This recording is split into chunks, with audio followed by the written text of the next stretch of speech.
என்னென்ன முடிந்தது?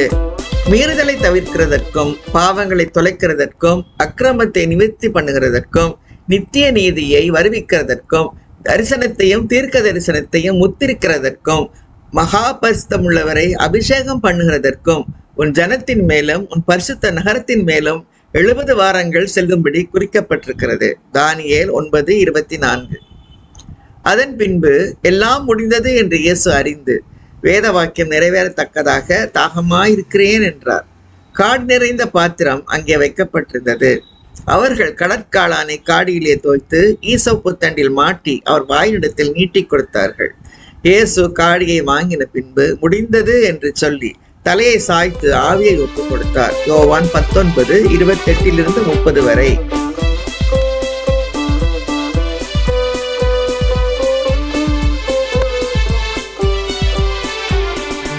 ஆத்துமா தன்னை குற்ற நிவாரண பலியாக ஒப்புக் கொடுக்கப்பட்டது. கர்த்தரோ அவரை நொறுக்க சித்தமாகி அவரை பாடுகளுக்கு உட்படுத்தினார். அவருடைய ஆத்துமா தன்னை குற்ற நிவாரண பலியாக ஒப்புக் கொடுக்கும் போது அவர் தமது சந்ததியை கண்டு நீடித்த நாளாய் இருப்பார். கர்த்தருக்கு சித்தமானது அவர் கையினால் வாய்க்கும். ஏசாயா 53:10. அதன் பின்பு எல்லாம் முடிந்தது என்று இயேசு அறிந்து வேத வாக்கியம் நிறைவேறத்தக்கதாக தாகமாயிருக்கிறேன் என்றார். காடி நிறைந்த பாத்திரம் அங்கே வைக்கப்பட்டிருந்தது. அவர்கள் கடற்காளானை காடியிலே தோய்த்து ஈசோப்பு தண்டில் மாட்டி அவர் வாயினிடத்தில் நீட்டி கொடுத்தார்கள். இயேசு காடியை வாங்கின பின்பு முடிந்தது என்று சொல்லி தலையை சாய்த்து ஆவியை ஒப்புக் கொடுத்தார். யோவான் 19:28-30 வரை.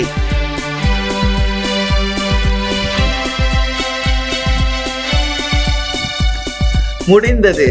அவர்கள் வந்து அவரே இவைகளை செய்தார் என்று பிறக்கப் போகிறவர்களுக்கு அவருடைய நீதியை அறிவிப்பார்கள். சங்கீதம் 22:31. இயேசு காடியை வாங்கின பின்பு முடிந்தது என்று சொல்லி தலையை சாய்த்து ஆவியை ஒப்புக் கொடுத்தார்.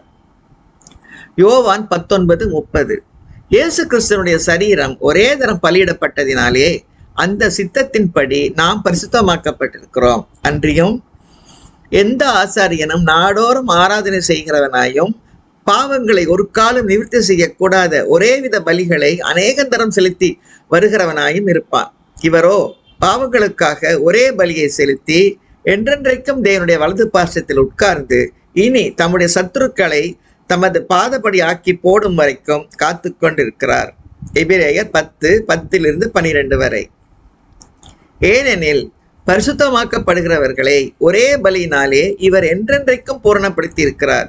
இவைகள் மன்னிக்கப்பட்டது உண்டானால் இனி பாவத்து நிமித்தம் பலி செலுத்தப்படுவதில்லையே. எபிரேயர் 10:14-18.